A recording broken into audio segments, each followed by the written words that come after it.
Hi, everyone, and welcome to today's marketing session featuring Nicole Steele. She is a global head of marketing and enablement at Aryaka. And in this insightful interview, we dive into Nicole's professional journey in the marketing world, along with valuable tips on kickstarting your career in marketing and navigating AI's impact on marketing and the evolving role of marketers. Let's get started. My name is Nicole Steele. I live in beautiful Vancouver, British Columbia, Canada. I am the global head of channel marketing and enablement at Aryaka. I've been here for about 2.5 years and I love it. And if you don't know, Aryaka is a security and networking company, and we recently rolled out our unified SASE as a service product offering. So we're number That's one. great. Thank you. All right. So let's get started. So can you share your journey into the marketing field and what experiences or opportunities have helped you shape your career path? Yeah, sure. So I started out in marketing. I already told you. I tried to start out in marketing in one company, and they said, no, you're not worthy. So then I promptly quit. And then, I got a job at McDonald's working in their marketing department. So I was like, hey, see ya, wouldn't want to be ya. I'm working at McDonald's and I'm doing regional marketing and I am so much cooler. Yes. And then so I worked in marketing at McDonald's for a little bit. Then I went over to like an international pizza chain actually, and led their regional marketing there as well. And then quite honestly, I was talking to my uncle who owns a software company in Costa Rica. Ooh. Who I was talking about before. And I said, hey, do you want some help with your marketing? And he's like, no, I can't afford you. And I'm like, what are you talking about? And he's like, yeah, I can't afford you marketers. Like you cost too much money. And I'm like, I know how much money I'm making, and trust me, you can afford me. And he's like, oh, well, look into software marketing.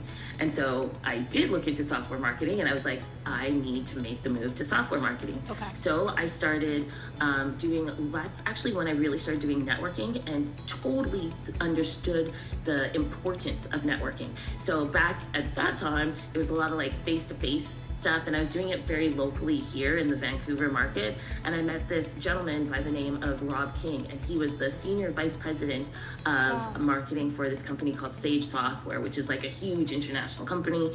And he was like, we just kept running into each other, and he said, you need to come work for me. And I'm like, okay. And honestly, so I went there to Sage, and I built out their customer marketing, their prospect marketing. I started doing like nurturing and lead scoring back in like 2007. I know that ages me, but this is true. Yeah. And so I worked at Sage for a few years, and then I ended up getting like different bosses. And my one boss, she ended up leaving Sage and went to SAP and asked me, do you want to go to SAP with me? And I was like, okay. So then left Sage, went to SAP, was there for a couple of years. And quite honestly, I think this was either a good or a bad thing. And I left because of deciding to leave SAP, and there's a few reasons. First reason is I left because I was too hungry. I decided that I wanted the title of marketing director, and that's all that I focused on at the time. It was like marketing director.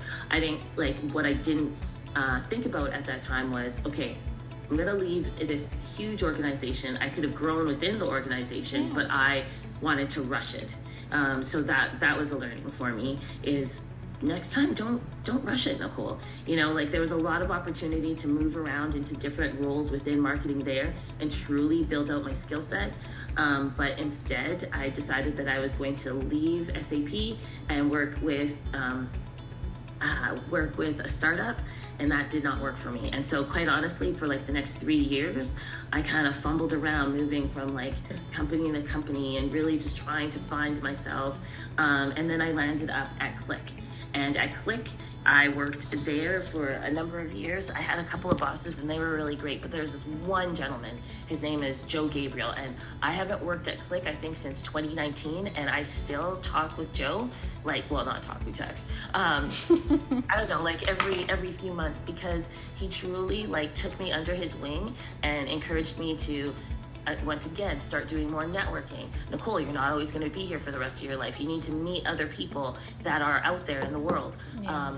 He encouraged me to get closer to people like in the US and form those connections, because the type of marketing that I do, there's not a whole bunch of it here in Canada. So I really had to make sure that people knew me in the States to like build out my network. Sorry, my cat. As well, like he encouraged me to do more development, you know? So yeah, I had the schooling, but like it's marketing, as you know, is just always ever evolving. Like I know we're gonna start talking about AI, but like there's just so many things. So you gotta stay current and on top of things. And honestly, without Joe giving me that support and that push, I don't think I would be where I am now, because he truly helped build up my confidence that prior to him, a lot of people just tried to tear down and tear down. So Joe, like I said, was really great. Like he promoted me, but he made me work for it as well. And honestly, when I was going through that activity, I was not happy. I was like, I deserve this, like just give this to me. But by him forcing me to do certain things, it pushed me to the next level. And you know what? It probably worked out great for him too, because if I really wanted it, I had to prove it to him that I wanted it and I needed to step up. So I think like it was a win-win for both of us. And then I ended up leaving Click and going back to SAP. And I remember like it was a decade since I had left SAP, and I was like, yes, I'm going back to the motherland. I'm so excited. Like that's all I wanted to do, was to get back to SAP. I think I even wrote on my LinkedIn, yay, I'm going back. Like my dream job is opened up. Yes. You know, and I was going back as a director. I wasn't hungry for it. I wasn't searching for it. Like they reached out to me. So I was like, okay, you know what? Like everything has aligned. This is perfect. I'm going back. It's going to be amazing. So I get back there and I have like a team of 26 people, you know, that are working for me, and I'm like doing stuff and making things happen. And then like, I was like, okay, so let's start doing certain things. And I realized SAP is not for me. Okay. SAP was too big of a ship, and I'm the type of marketer, I like to get in, I like to identify opportunity areas, and then I want to fix them. Okay. And then I want to find the next opportunity, and then I want to fix that. And so I wasn't able to do that as easily, or have the autonomy to be able to do that in such a large organization. Okay. Mm-hmm. So like, I don't know, 6 months in, I started looking. I started reaching out to my network. I just saw like it just, when I work at an organization, I put my whole like body, mind, and soul into it. And I couldn't do that there. And so I started, you know, reaching out to my network, going on interviews. And what was so funny is people were like, you work at SAP, why are you looking to leave? Like, you voluntarily want to leave? And I was like, yeah, I know me. I know what's good for me, what's good for the company. If I'm not in it to win it, like nobody's gonna win it at all. And so there was a lot of pushback, and that was the first time in my life where I had been like going for interviews for such a long time, and you know, just it was almost like people didn't want to touch me. Like they're like, oh, you're gonna go back to SAP like within 6 months, and yada yada. And I was like, and so I once again reached out to my network, and I not met, but I like initiated conversations with this woman, Teresa Carrigal. She's based in the States as well. And she's like, hey, I want you to join this networking group. And, you know, it's like 6 weeks, and, you know, it's senior marketing leaders in tech, and you'll meet these women, and it'll be really good for you. And it'll also be kind of like therapeutic for you as well. And I was like, oh, okay. I'm like, I told you I'm just looking for a new job. Like, why do I need to do this? But whatever. Okay, Teresa, you're smarter than me. You know more stuff. And so, I joined the group. It was 6 weeks. It was like an amazing 6 weeks, meeting these like senior marketing channel female leaders who just had all this great knowledge. And one of the women, Callie, she's like, finally, like, I think on the 4th week, they're like, so what do you want to get out of this, Nicole? And I was like, here's the situation I'm in. You know, like, I need to get out of it. I'm looking for something. And then Callie's like, you know what? I have this client, Craig, and you and him would be perfect together. She's like, I'm going to introduce you to. And I was like, really? Like, really? Like, you sure? Yeah. And so, yeah, 2 weeks later, I met Craig, and it was an interview for like the role I'm in now. Actually, it's expanded, but like basically the role that I'm in now. And within like 5 minutes, we just knew that we were a good fit. Like he has kids in hockey. I have kids in hockey. Him and my husband have never met in person, but you'd swear that they were like buddies for like decades. He is an amazing leader to work for. He is the global channel chief for Aryaka. Prior to that, he was at Lumen, and he worked his way up through Lumen. And you know, Lumen's like this huge organization, and he knows everybody, has respect from everybody, and he really lifts up his employees. He doesn't treat us like employees. He, like, you know, we're all one team, and people say that, oh, we're a team, but then they kind of treat you like that there is a hierarchy, and he's not like that whatsoever. And he's just, once again, just like Joe Gabriel, done so much to help introduce me to people in the channel, and just like push me forward and elevate me wherever possible, and, you know, submits me for different awards, and like encourages me to go on panels, and just really, you know, increase the Nicole Steele brand. So I've just, like, honestly, I've loved it, and I've said to him, like, I'm not leaving him unless he leaves me. So yeah, that was long-winded, and I'm sorry, but No, I love that, because again, I like listening to people, especially people in marketing, that I can learn from. And what that says to me is, like, don't get discouraged, keep pushing. Never. Even if people tell you the opposite, believe in yourself. But also just the power that lies in networking is so huge. And that's something that I honestly learned this past year. I underestimated how powerful networking really is, and that teaches me a lot. Can I ask you, what are some tips that you would give someone that's trying to kickstart their career in marketing? I think, honestly, you nailed it right there. Like, networking is super duper important. I think also find somebody that can be like a mentor or a champion for you, somebody that can help like open doors. I also think it's great to align yourself with like female leaders, but also the male leaders as well. And yeah, just network. And like, there's so many different associations, and you can do it in person or virtual. You know, I've been working for American companies since prior to my son being born, and I live in Canada. Like, the only way to ensure that you can get a foot in the door anywhere, I think, is by that networking, and you can do it like virtually as well. I used to hear like, it's not what you know, it's who you know, that old saying, and I 125% believe it. You know, you can spend all day, every day, sending out your resumes to the recruiters who use AI tools that are looking for certain phrases or like subjects or whatever, and if you don't, for some weird reason, have it on there, you are X-nayed right away. But if you have a relationship with somebody, you know, like, they can help, you know, push you forward. I also think, like, if you're looking for a job, leverage LinkedIn and find out who that hiring manager is, and connect with that hiring manager, and just find some time to talk. Quite honestly, I think if the person is willing to spend like 15-30 minutes with you and talk about what the role is, and like be really open and to share, honestly, I think that just shows a lot about their character, and probably somebody that you really do want to work with. If they're like, no, I don't have any time, go through HR, you know, like, I would be like, okay, that says a lot about their character. Exactly. And so, like we said before, like, you know, you spend so much time working, right? So you want to make sure that you're surrounding yourself with people that you work with, that you actually like even in like this remote world or hybrid world that, you know, we're evolving into, like, you still want to like the people that you work with. You want to, you want to be passionate about the company. Exactly.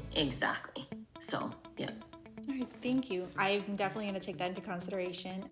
I do reach out to hiring directors or hiring managers when I'm applying for a role. I never really hear back, but I guess I never really reached out saying like, hey, like, I would love to chat to learn more about this role. I never did that way. It was more like, hey, I'm interested in this, and I believe that my profile aligns. So I can see how that can get your foot in the door in a different way because Right. you're showing your interest, and I think I'm gonna take that into consideration and start applying that. Thank you so much. Yeah, definitely. What I would also do to add to that is take a look at and see like if any of them are your second connections, like if anybody can introduce you. And also like get more active on LinkedIn. I think that would help as well with job searches. And also like tag people. It doesn't even have to be like if you have like a really good LinkedIn post that you truly believe in, and there's somebody that you're following on LinkedIn and you see that they're aligned with you, tag them in your post. Because people, like, we love that, right? It's like, ooh, you feel important. You're like, oh, you looked at me, like. Yes, exactly. And then they're going to engage with you, and yeah. All right. So thanks again. We were going to jump into the next question, I believe. All right. So the next one is, how do you perceive the role of AI in marketing today? And how do you anticipate its evolution, shaping the future of marketing tactics and strategies? Yeah, really good question. So I think there's so much fear around AI, and some of it may be valid. It's interesting because in the Terminator, 2024 is when the Terminator comes back, and it's because like the robots had taken over. So where are the robots? Are they coming back? Because it all started with the AI. But no, honestly, like I think that, and I'll answer your I may be answering your next question as well in this question, to be honest, but like I think AI is a really useful tool. I mean, in 2023 and 2024 already, there's been so many companies that have been cutting a lot of the human resources, right? And so, like so many teams are decreasing in size, and they continue to decrease in size, and who knows, like how many more cuts are going to be happening. Yet that workload is not going away. So how are we going to be able to fulfill all those work requirements? And that honestly is with AI. I say, and I do, I lead global channel marketing and enablement for Aryaka, but I don't have a big team.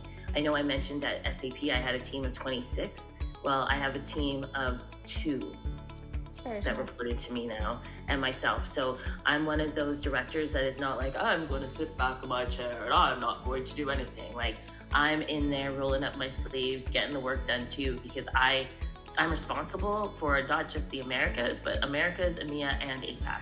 How am I going to be able to get that done if just 3 people, and we have hundreds of partners that we are responsible to work, support, and help them market and to increase their share of wallet, right? So, we definitely leverage AI in order to be able to achieve that. And quite honestly, I don't think people should think that AI is going to take their job away. What I do think people should think is that if you do not learn the AI tools out there, companies are going to find another person who knows those AI tools, and that person is going to take away your job, not the AI. I love that perspective, because there is definitely so much fear about losing your job to AI, because a lot of people are saying like don't hire marketing, just use ChatGPT or Gemini or AI tools. But at the end of the day, you really can't hire AI to replace that human element. You need the feelings, because marketing is really about connection. If you can't connect with the audience, if you can't understand that about how people feel, behave, then you really can't do good marketing. And that's something that AI is lacking. Yeah, definitely. It's not there yet. It may get there, but right now it's not there. And like the thing you hit the nail on the head is, behind organizations, and like I keep saying it like that because I am a B2B marketer, but behind those organizations are people. Yes. So how can you connect with those people? How can you make those people feel, and then make those people want to work with you versus your competition? So it's pretty important. Thank you, because yes, you did answer my next question, which I actually love, because I think that if you're trying to sell a product or a service to a human being, that human element is always going to be a requirement. Like, it's always going to be fundamental. I don't see, well, maybe I'm the one being naive now, maybe I'm ignorant, but I just don't see how you can target human beings in a future without that human element. You're still going to need that empathy. You're still going to need that connection. Yes. And I'm sorry, but a robot, at least we know that today in this world, robots can't relate to you. They're just machines. Exactly. And with that being said, what challenges do you foresee in implementing AI-powered marketing solutions? Like, how would you address concerns related to, for example, data privacy and ethical use of AI technologies? Yeah, great question. Another great question, I guess I should say. AI, once again, like, is a necessary need for organizations. Like, and if you're going to be able to compete, like, so many organizations already starting at either like fully using it or testing it, you know, to help them with their product delivery and help them with their marketing, etc. Like, I even know like Marketo is building, you know, AI functionality in. And so I think the only challenge that there will be is that you do not learn the AI quick enough and you do not adapt to that.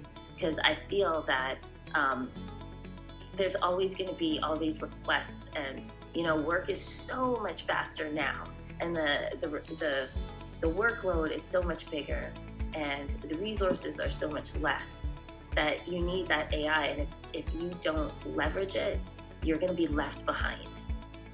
So that's kind of what I foresee the challenge to be. With regards to data privacy, I mean, you just have to make sure that when implementing it, you are putting in those parameters to ensure that you are protecting people's data. And like, I mean, like for us right now, like, once again, we're leveraging Marketo, and Marketo has all these checks and balances in there to make sure that if you're syncing your Marketo instance to your Salesforce, that, you know, like, there is the proper data privacy rules in effect. So I kind of feel like the good, bigger companies that are leveraging the AI already have those things that are built in. And if one doesn't, the other does, and it's just making sure how can we get them to connect. All right. Yeah, thank you so much. I definitely agree. I think it's all about adapting, kind of like when social media wasn't a thing, and then now all of a sudden social media is everywhere. You have to adapt, especially if you're in marketing, for example. Like, you just have to adapt, period. Yeah. And if not, you get left behind. You can take a look at like companies like Kodak, how, you know, taking pictures kind of evolved and everything. Kodak got a little left behind for a little bit because they didn't adapt. Or like Netflix. Oh my God. How did Netflix start out? Yeah. Right? That's with DVDs. Yeah, exactly. And you're like mailing them in, and then, you know, I just think like there's so, like, that's such a great case study, and I think people forget about it. Like my kids didn't even know about that. Like, I was talking to them about that yesterday, you know, and it's, how do you either evolve or die? It's like the dinosaurs. And quite honestly, what was the former CMO of Kodak? Jeff. Anywho, I did like a couple of interviews with him and webinars with him, and that's awesome. You know, he did see like that the path, like, you know, the world was changing, but they weren't ready. The rest of the executives weren't ready for that message, right? And so that's another thing. Another challenge is making sure that others, either in like the circle of influence or like at the C-suite, etc., that they understand like what's going on with the AI, and make sure that, you know, they see the importance of ensuring that you adapt. So I agree. Well, thank you so much for your time, and thank you for, you know, for this interview. I know how valuable your time is. I know you're very busy. I know you're a mom. You're the global director for marketing. That's insane. That's a lot. And I genuinely was like, oh, she probably has this huge team of like, I don't know, at least 30 people or something, because that's a huge role. That's a huge responsibility. So I don't know how you do it. Let me know. I don't know how you do it, but thank you so much. I genuinely, honestly loved talking to you, loved connecting with you, and getting to know you as a person too, not just a professional. Yeah. Because, and like we said, we're people, right? Like that's something that's really important to me, is like, if I do get these requests from, you know, people are just like, okay, so let's jump into it. I'm like, no, I don't know you. Like, I need to know you. Like, if you want this to be genuine, I need to learn about you, and you need to learn about me. And, you know, like, this needs to be like a relationship here and not sound robotic. Because, like, you can do it like that, but then are you really going to get... It feels fake. It feels fake. Yeah. Forced. Yeah. And that's And I don't like that. So I want to thank you not only for giving me the space to do the interview, but for actually like getting to know me and for seeing me as a person who, you know, like I know that I'm just kickstarting my career, but I genuinely, I admire your path, your motivation. You're so driven, and the fact that like you were told a few times like, no, you're not going to make it, or you're not ever going to be good in marketing. I failed, and I just want to thank you for even sharing that with me, because that even like calms me down a little bit, because it's like, just chill. I'm going to be honest with you. There's going to be haters. There's going to be haters out there. There's going to be people that are going to like just see you and like write you off for that. Yeah. There's going to be like times that like you'll go through rounds of interviews, and you'll like go through 6-7 interviews and meet all these people, and you'll be down to you and one other person, and you may not get it. But don't be discouraged. There's going to be times where you're going to want to be changing roles, and it's going to take you, 16 months, and you may not get it. But something that you have to remember is that your path is already written for you. What is for you is for you. You are a powerful being, and you are going to be successful. It's all you. Thank you so much. That was so sweet. Thank you so much. Those words are so encouraging, and it motivates me. Thank you for those encouraging words, and for sharing your journey with me, for sharing your time. And honestly, it's nice to connect with someone and to just genuinely form a connection with a human being. And I feel like you're very genuine. So thank you so much. Thank you. You're very, very welcome. Thank you so much. Thank you. It was so nice meeting you. Bye. Thank you. Thank you so much for joining us for this insightful conversation with Nicole. I hope you found value in our discussion about kickstarting your career in marketing, valuable tips and insights into the evolving role of AI in marketing. Stay tuned for more engaging content. Until next time, keep innovating and exploring new horizons in marketing.